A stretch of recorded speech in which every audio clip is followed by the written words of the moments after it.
Magic the Gathering is a fantasy card game based off of strategy, skill, and luck. It was made in 1993 by Richard Garfield. Players face off against each other using creatures, sorceries, and other weapons at their disposal.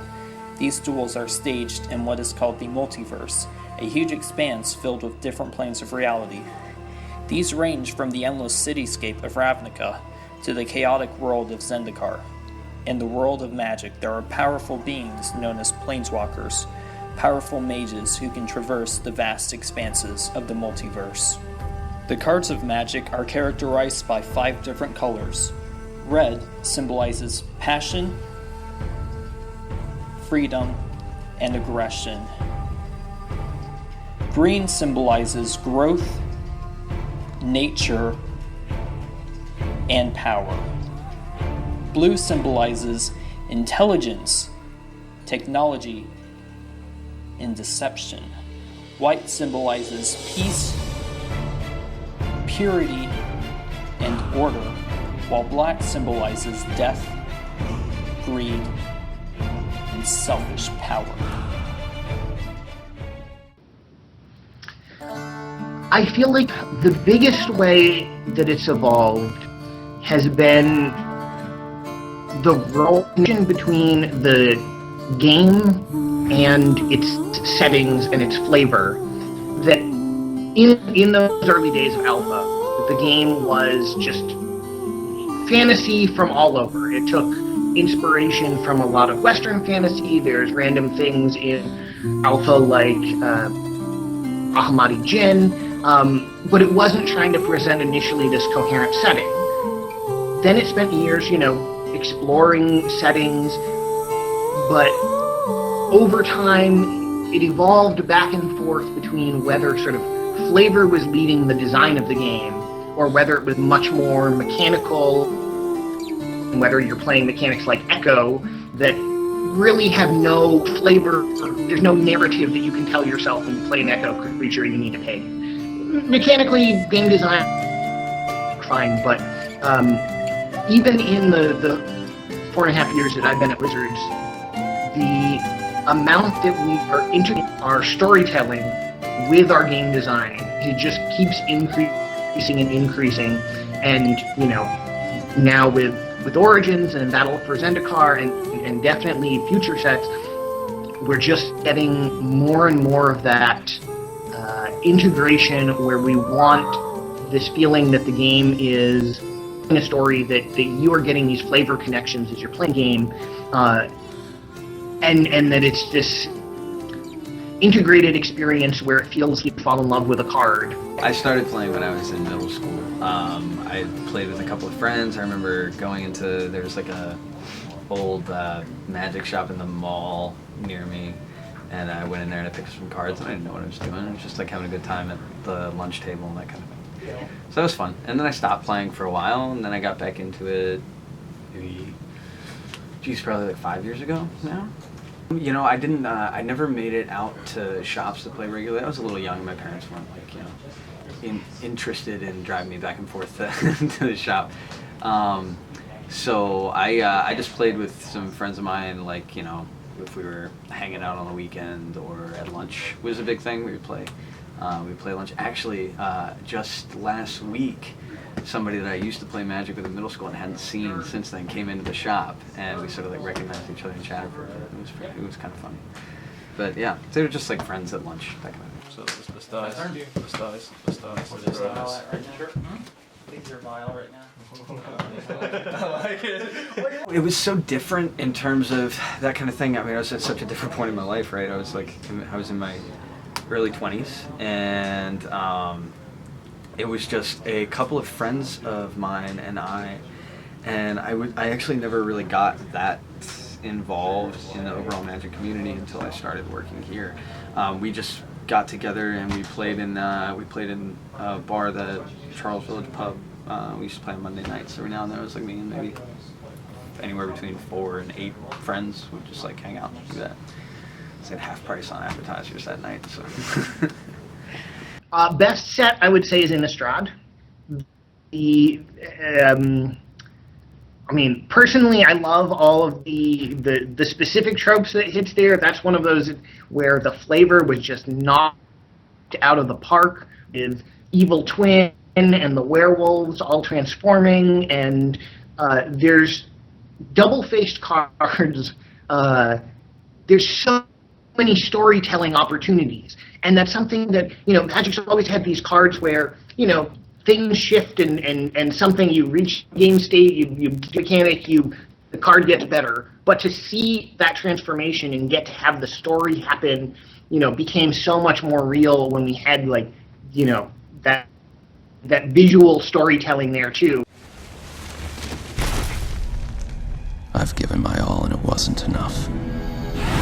But I have a plan.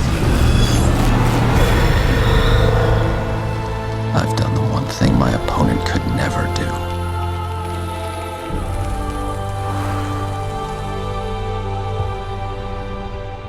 I've made allies out of enemies. There are more people. There are more people now. I've been working here for 6 months, and in that time, I've seen our regular Friday night crowd just about double in terms of average size. So that's been really cool. I think most of that is due to some really great marketing stuff that they've had out lately. They've had like an app that came out that I'll get people in. But I think the biggest change for me is that I'm seeing people who are actually around my age coming in, people in their 20s, late 20s, early 30s even, coming in and reconnecting with the game that they played a long time ago. I see that as a very common thing. I talk to a lot of people who are like, I haven't played in a decade and I'm interested in trying it out again. And I think that's really great. It's really nice. And almost always, those people come out or really turn into a very positive part of the community. I love the Magic community, and I think it's this beautiful thing that we are, you can go online and you can meet, Magic players and have all kinds of conversations with them. In those early days, there was this real mystery because the community didn't exist. It was the early days of the World Wide Web, and so you opened a booster pack, and there was a lot more sense of that you might really just not have any idea what was going to be in there, and so you're seeing cards for the first time, and I think, we're now in this world of previews. We're in this world where you can go and see the whole set before it comes out, and that's great. I understand this mystery to opening a booster pack for the first time and just not knowing what you're going to get, that I think is much harder in this modern world. Did I sound like an old man as I said, the mysteries back in the old in the days? day, before internet. You're also both younger than me, so I definitely feel like an I old don't know if man. I'm that much younger than you. Just a little bit. I remember the days when you didn't have a computer or any internet in our house. Dial-up. I remember dial-up.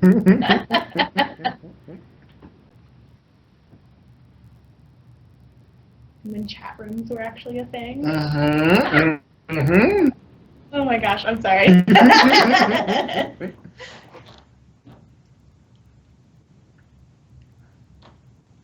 So they've changed how they release Magic the Gathering products a lot over the years. I remember buying some like small sealed products that they had when I was a kid that just aren't even around now. They weren't particularly popular products, I would imagine. They do a really good job of figuring it. Like their market research is very, very solid. But I mean, the basics are still there. The basics, really, the lifeblood of Magic is the 15-card booster pack. I like to speak positively about Magic exclusively. However, and I wouldn't say the community's gotten worse. And the game hasn't gotten worse. It's there's just this constant tension that I feel is going to snap at some point, and it's because the market's changed. Now, deck will become popular. It'll be played in a tournament, maybe it won't be popular. Maybe one person will play at a tournament, and that one person happened to make it to the top 8, so their deck list was featured on a website. Well, now a card that was 50 cents, let's take an argument, say that card is called Lantern of Insight. It's 50 cents simply because it's not going to be worth less. And, that's basically the bottom line for an uncommon. Jumps to $12, right? And everyone's like, okay, well, that's ridiculous. Nobody's going to keep playing this deck. It's going to come back down. There's no way it's a $12 card. It's a 50-cent card. And it does come back down, inevitably. Nobody plays that deck anymore. But it came back down to $5. And that's everything. Everything jumps up, and then will come down to about 50% of where it jumped up to. But that just resulted in the price of Magic across the board jumping 25%. This is all the result of something that happened in 2010, I think, called the Jace effect. There's a card called Jace the Mind Sculptor that was printed. And he's really good. I don't know if you've heard about him. He's just a Planeswalker. Planeswalkers are notoriously very powerful cards. He was the first Planeswalker to have 4 abilities. He only cost 4 mana. He dominated the game. It got to the point that in the standard format, a top 8, where you're only allowed to have 4 copies of each card in your deck, would have 34 copies of Jace the Mind Sculptor in total. That would mean each deck is playing 4, except for 1 which is playing 2, or 2 which are playing 3. And the only reason those decks were only playing 2 or 3 was because there was another 4-mana Planeswalker they were all playing. That card was spoiled. Everyone's like, wow, this is going to be awesome. We've got to charge like $30, $40 for this before people get it. Well, then it went up to $110.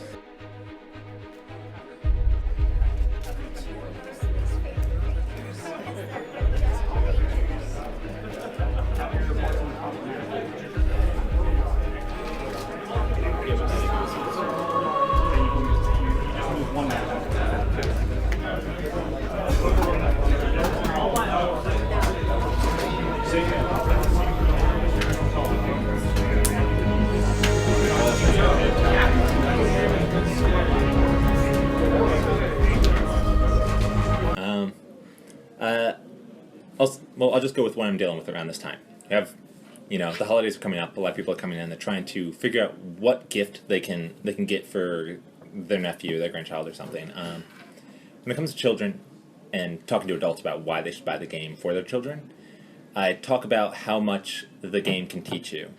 It's a really difficult game, and that's daunting to a lot of people. They don't want to get into something they really have to devote so much time and effort into learning. But in addition to just the rules of the game, just that basic level of learning, you learn some basic economics in trading and following the market. And there's tons of resources out there to help you with that. There's community. You learn social skills. Like I said, you can't play Magic if you're the only Magic player. It's about, you need a community. You all come together, you make friends, and that's good. So, strategy. You learn strategy, different ways of thinking, trying to get into your opponent's head, out-strategizing them. There's just so much to be gained from getting someone into Magic who stands to, learn and develop. And he didn't like that we would hang out in his classroom and play Magic the Gathering one bit. So one day the principal came in to see us, and she sat down next to us and just watched us playing for a while, and eventually asked, "So, what is it you're doing here?" Now, a voice in my head already knew what was going on, that our principal was here to put a stop to us playing Magic the Gathering. So I thought about this, and I said, "We're playing a card game, but it's actually more like chess. Are you familiar with chess?" Yes, of course, she was. She told me she was a big fan of chess. Well, I said, this game is a lot like chess. Each of the cards is like a chess piece. They can move in different ways, and they do different things on the board. But it's more complicated than chess because there's a lot of math involved. I pointed to my Shivan dragon's power and toughness, explained how those numbers interacted with the numbers of my girlfriend's air elemental or whatever it was, how I could choose to add to those numbers by tapping limited resources each turn, such as my mana. "And you both enjoy doing this during your recess?" she asked. "Sure," I said. "Each card has artwork on it to help us remember what the different pieces do. See, I have mountains and a dragon, and she has islands and mermaids. There's also forests," I remember my girlfriend adding. "Do you want to see my green deck? There's elves and fairies in it." The principal smiled and said she'd let us get back to our game. And I will never forget what happened next. With crystal clarity, I remember her walking by Mr. Haggard's table and then turning to him and incredulously saying, just like this, "There's nothing wrong with what they're doing. I wish more kids spent their recess playing chess and doing math." And out she walked. Though we may not be able to traverse the multiverse ourselves, Magic the Gathering continues to grow in popularity around the globe, and despite its current shortcomings, it doesn't seem as if the spread of this trading card community is going to slow anytime soon. Now, the only question is, to go red-blue or not to go red-blue? Red-blue.